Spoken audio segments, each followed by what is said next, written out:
उत्तराखंड में कांग्रेस ने अभी तक अपना चेहरा डिक्लेयर नहीं किया। टिकट डिस्ट्रीब्यूशन भी करा है कांग्रेस ने, कई सीटों पे लोग नाराज भी हैं। तो वो अब ये चाहते नहीं हम ही को मिले। उनके सामने कांग्रेस पार्टी कितना लक्ष्य लेकर के चल रही है? अग्नि परीक्षा तो आपकी भी है। बीजेपी कहती है भाई 500 रुपए छत्तीसगढ़ में तो हो नहीं रहा सिलेंडर, उत्तराखंड में आप देने की बात करते। 50 सीटों पर भाजपा को हरा दो। मोदी जी खुद ही जो है, अब ये जो चुनाव है ये जनता वर्सेस भारतीय जनता पार्टी के बीच में है। जिस व्यक्ति ने आपको पीड़ा दी, आपकी सरकार को अस्थिर कर दिया, उस व्यक्ति को आपने फिर गले लगा लिया। क्या मजबूरी थी? तो हरीश रावत के अंदर इच्छा है मुख्यमंत्री एक बार फिर तख्ताज, वही जो पहले 3 साल उसका आनंद लिया, वही सारी चीजें फिर हों।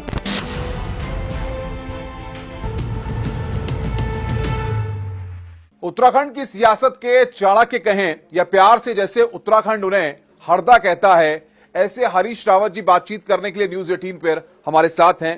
हरीश रावत जी, बहुत बहुत स्वागत है आपका। बहुत धन्यवाद। उत्तराखंड चुनावी दंगल में हो और हमारा शहर चुनावी सफर लगातार चल रहा है। इनोवेटिव आइडिया है, शहर चुनावी सफर, और मुद्दों की पेटी भी हमने लगवाई है। आप हमको भी जो है उस सफर में भागीदार बना रहे हैं, उसके लिए मैं बहुत आभारी हूं आपका। अब तो चुनावी मोड में है पूरा उत्तराखंड। बिल्कुल चुनावी मोड। सबसे बड़ी बात यह है कि जहां एक और भारतीय जनता पार्टी 60 पार का लक्ष्य लेकर के चुनावी दंगल में है और उनके सामने कांग्रेस पार्टी कितना लक्ष्य लेकर के चल रही है? अग्नि परीक्षा तो आपकी भी है। देखिए, हम जनता जनार्दन के सामने हैं। भगवान से मांगा जाता है, शर्त नहीं रखी जाती है।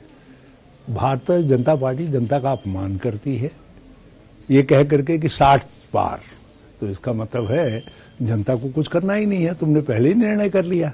तो या तो ईवीएम मैनिपुलेटेड व्यक्ति ही कह सकता है 60 पार, नहीं तो भगवान और जनता रूपी भगवान के सामने जो खड़ा है वो तो ये कहेगा, भगवान मुझे संख्या दो, अच्छी संख्या दो। हम भी यही कह रहे हैं, हम कह रहे हैं भगवान हमको बहुमत दीजिए और ऐसा बहुमत दीजिए जिससे 5 साल हम सरकार चला सकें और दिल्ली से जो कभी कभी सरकार गिराने वाले गिद्ध आ जाते हैं उनसे सरकार को बचा सके। अब ये जो चुनाव है ये जनता वर्सेस भारतीय जनता पार्टी के बीच में है। हरीश रावत वर्सेस धामी के बीच में नहीं है ना। ये जनता एक तरफ खड़ी है उत्तराखंड की और दूसरी तरफ जो है भारतीय जनता पार्टी है। आप उनके अहंकार देखिए। जब उनसे किसी ने सवाल किया कि आपने 5 मुख्यमंत्री दे दी, 3 मुख्यमंत्री दे दिए 5 साल के अंदर, उन्होंने कहा हमको बहुमत मिला है, हम 3 दें या 10 दें। उत्तराखंड में कांग्रेस ने अभी तक अपना चेहरा डिक्लेयर नहीं किया। सारी कमान आपके हाथों में है। अग्नि परीक्षा भी आपके सामने है, चुनौतियां भी हैं और कांग्रेस को आपको वापस उत्तराखंड में तख्त दिलाना है। क्या इतना आसान है ये? जनता ने और जनता के बदले हुए मूड ने, उनके भाव ने इसको बड़ा सरल बना दिया है, बड़ा आसान बना दिया है। क्योंकि हम नहीं लड़ रहे हैं, हम तो निमित्त मात्र हैं इस महासमर में। जैसे कृष्ण ने अर्जुन से कहा कि अर्जुन गांडी उठा तो निमित्त मात्र है, बाकी काम तो सब मैंने कर दिया है। तो जनता जनार्दन भी कह रही है कि हरीश रावत या कांग्रेस तुम शस्त्र अस्त्र उठाओ, बाकी काम तो हम कर रहे हैं। सब टिकट डिस्ट्रीब्यूशन भी करा है कांग्रेस ने, कई सीटों पे लोग नाराज भी हैं। तो हर बार का चुनाव का ये एक रहता है कि जिन लोगों को टिकट नहीं मिलता वो नाराज होते हैं, लेकिन इस बार जब ये बड़ा क्रूशियल लड़ाई है, डू एंड डाई का चुनाव, जैसे आपने एक बार पहले भी कहा था, तो ये फैक्टर कितना इंपॉर्टेंट है? देखिए, जितना फीडबैक आता जा रहा है, पहले उम्मीदवारों की लिस्ट की घोषणा के बाद लोगों में हवा चल गई कि कांग्रेस तो एक तरफा जीत रही है, सरकार बन गई कांग्रेस की। तो उसने दूसरे चरण का काम हमारे लिए थोड़ा कठिन कर दिया। जो लोग पहले मन मान करके बैठे थे कि हमको नहीं मिलेगा तो कोई बात नहीं, फलां को मिल जाएगा, तो वो अब ये चाहते नहीं हम ही को मिले, क्योंकि लोगों को लग रहा है कि हम जीत सकते हैं। तो ये जो है इस बात का द्योतक है, प्रमाण है कि जनता में उत्साह देख करके हमारे कैंडिडेट भी उत्साहित हो गए। हाँ, जो उत्साहित लोग हैं उनको मैनेज करना, समझाना एक चुनौतीपूर्ण कार्य है और इस काम में हम लोग लगे हैं। मैं लगा हूँ, प्रीतम सिंह जी है, गोदियाल जी हैं, असवाल जी हैं, सभी लोग लगे। अच्छा, बाहर बारिश हो रही है, आपको लगता है कि जो वोटों की बारिश है वो कांग्रेस पे होगी इस बार? निश्चित तौर पर होगी। जनता ने मानस बना लिया है परिवर्तन का। आप वफादार सिपाही हैं कांग्रेस पार्टी के, राजनीति के मंजे हुए खिलाड़ी भी हैं, सब कुछ है, लेकिन सवाल ये है कि अब जिस दिन रात आप मेहनत कर रहे हैं चुनाव प्रचार में, तमाम चीजों में, अगर मान लें कि जनता ने जनादेश दे दिया तो हरीश रावत के अंदर इच्छा है मुख्यमंत्री एक बार फिर तख्त ताज, वही जो पहले 3 साल उसका आनंद लिया, वही सारी चीजें फिर हों? देखिए, जब मेरे अंदर इच्छा नहीं होगी तो मैं निर्वाण की घोषणा कर दूंगा। इच्छा तो आदमी को प्रेरित करती है, विषम परिस्थितियों से लड़ने की क्षमता देती है। मेरे अंदर ये इच्छा भावना है कि मैं जिन कामों को 3 साल करता रहा, कुछ अधूरे रह गए, कुछ काम ऐसे भी हैं जिनकी शुरुआतें ठीक से नहीं हो पाई, उससे पहले शासन बदल गया, तो मैं अपनी उस सोच का उत्तराखंड बनाना चाहता हूँ। यदि अवसर मिला, मेरी इच्छा है कि हम एक अच्छी गवर्नमेंट दें, एक साफ सुथरी गवर्नमेंट दें, एक अच्छा प्रशासन बनाएं, एक मॉडल स्टेट बनाने की दिशा में उत्तराखंड को आगे ले चलें, उत्तराखंडियत के झंडे को ऊपर रखें, गरीब का सहारा बनने में, महिला सशक्तिकरण में, गरीब और कमजोर के लिए ऐसी नीतियां बनाने में जिससे उसकी जिंदगी में खुशहाली आए, हम उसमें नंबर 1 रहना चाहते हैं। हम रोजगार मूलक राज्य बनना चाहते हैं, जो रोजगार देने में विश्वास करता हो, रोजगार सृजन जिसके लिए धर्म के समान हो, जो अपने नागरिकों की तकलीफ को समझता हो। जैसे आजकल महंगाई बड़ी चरम पे है, ये केंद्र सरकार का विषय है, उनकी गलत नीतियों का परिणाम है, हम कुछ नहीं कर सकते। मगर हम एक काम कर सकते हैं, जिस गैस के सिलेंडर को देख करके गृहिणी डर जा रही है, हर रात हाथ जोड़ के कहती है भैया कल खत्म मत हो जाना, नहीं तो कैसे पैसा मांगूंगी, 1000 रुपया मांगने में भी डर लगता है, पति से भी मांगने में उनको जो है। तो हमने ये तय किया है, हमने एक नारा ही बना दिया, हमने कहा नहीं लाओ कांग्रेस की सरकार, नहीं होगा गैस सिलेंडर 500 के पार। तो ये सब चीजें हैं, इन सब कल्पनाओं को कौन व्यक्ति है जिसने जीवन के कई वसंत गुजार दी हों राजनीति के अंदर, वो क्यों नहीं चाहेगा कि मुझे अवसर मिले, मैं इनको इम्प्लीमेंट कर सकूं, ताकि आने वाली पीढ़ियां कहें कि यार कोई था जो ऐसा करके गया। तो ये कल्पना ये है सोच, लेकिन एक बात है, मैं अपनी सोच को हमेशा subject to the approval of the party leadership कर। क्या बात है? यदि पार्टी की लीडरशिप चाहेगी, पार्टी चाहेगी, लेकिन मेरी इच्छा है, मेरे मन में है। यदि इच्छा नहीं होती तो इस ठंड में जो है क्यों जूझ रहा होता इन सब चीजों से? क्या बात। अच्छा रावत साहब, आपने अभी कहा कि एक प्रॉमिस है 5 लाख लोगों को 40,000 रुपए देने का, और फ्री बिजली की भी बात मुझे याद है कि आपने 1-1.5 साल पहले की थी, जब किसी ने भी नहीं की थी। सुप्रीम कोर्ट ने इस बात का संज्ञान लिया है कि जिन राज्यों में चुनाव हो रहे हैं वहां फ्रीबीज की जो घोषणा पॉलिटिकल पार्टीज कर रही हैं, उस पर जवाब मांगा। आपका क्या टेक है? हम तो कह रहे हैं सुप्रीम कोर्ट से, आदरणीय सुप्रीम कोर्ट यदि एक सीलिंग लगा देता है कि इस सीलिंग तक ही अपने घोषणा पत्र में, नहीं तो फिर घोषणा पत्र निरर्थक हो जाएगा, चुनावी प्रक्रिया डल हो जाएगी। तो आपको भविष्य का रोड मैप तो बताना पड़ेगा लोगों को, जिनसे आप वोट देने की बात कर रहे हैं कि हमको वोट दो, उनको ये तो बताना पड़ेगा यदि आप वोट देंगे तो 5 साल में हम कैसी सरकार आपको देंगे, क्या हमारी विकास की योजनाएं होंगी, जन कल्याण का हमारा क्या कार्यक्रम होगा, ये सब चीजें तो इंगित करनी पड़ेगी। तो इसके लिए यदि सुप्रीम कोर्ट, ठीक है, मैं उसके पीछे जो मंशा है मैं उसको समझता हूं, लेकिन सुप्रीम कोर्ट एक सीलिंग कर दे। अब हम दूर लोगों से जब कहते हैं कि तुम चीज बनाने की मशीन देंगे, चीज बनाओ, पनीर बनाओ दूध का, और डाई दूध बनाओ डिब्बा बंद वो करके हम उसकी मार्केटिंग करने का काम करेंगे, बकरी के दूध को डाई करके दो, डेंगू में इसको अच्छी मार्केट मिल जाएगी। तो लोग एक ही बात कहते हैं, साहब वो लागत इतनी आ जाएगी, बिजली। तो अब यदि उनको 200 यूनिट तक बिजली फ्री मिल जाती है तो हम उनसे कहेंगे भाई इसके लायक तो हम तुमको फ्री दे रहे हैं, यू गो टू, आप अपना काम करिए जो हम कह रहे हैं उन कामों को करिए, अचार बनाने का काम करिए, दूसरा काम करिए, डिब्बा बंद खाना बनाने का काम करिए, टेलरिंग को जो है सीख करके जो है जो ये वस्त्र आभूषण इत्यादि बनते हैं उनको बनाने का काम करिए। ये सब चीजें हैं, इसीलिए हमने अपने घोषणा पत्र में कहा है कि हम 28 तरीके के व्यवसाय जो है महिला स्वयं सहायता समूह को सौंपेंगे आफ्टर ट्रेनिंग। अच्छा, 500 रुपये सिलेंडर की बात आई अभी। छत्तीसगढ़ के सीएम भी आए थे, भूपेश बघेल, उन्होंने भी करी अपनी प्रेस कॉन्फ्रेंस में बात। बीजेपी कहती है भाई 500 रुपये छत्तीसगढ़ में तो हो नहीं रहा सिलेंडर, उत्तराखंड में आप देने की बात करते हो, शायद संभवतः देश में किसी भी राज्य में इतना सस्ता सिलेंडर मिल नहीं रहा, तो ये खाली गब्बाजी और झांसे में लेने की स्कीम है। मैं उत्तराखंड वालों को एक वो बता रहा हूं, इसका चुटकी में जो हल है, 50 सीटों पर भाजपा को हरा दो, मोदी जी खुद ही जो है लोकसभा के चुनाव के परिणामों से डर करके इसको 500 में ले आएंगे। और वो मतलब मैंने कहा वो नहीं लाए, हाँ, कम से कम लोकसभा चुनाव जीतने में हमको मदद होगी। हमने इस समय उसकी गणित निकाली है और उस गणित के अनुसार जो है हमको 750 करोड़ के करीब का बर्डन आएगा। बल्कि हमारे साथियों का मानना तो है कि 550 करोड़ के करीब का आएगा।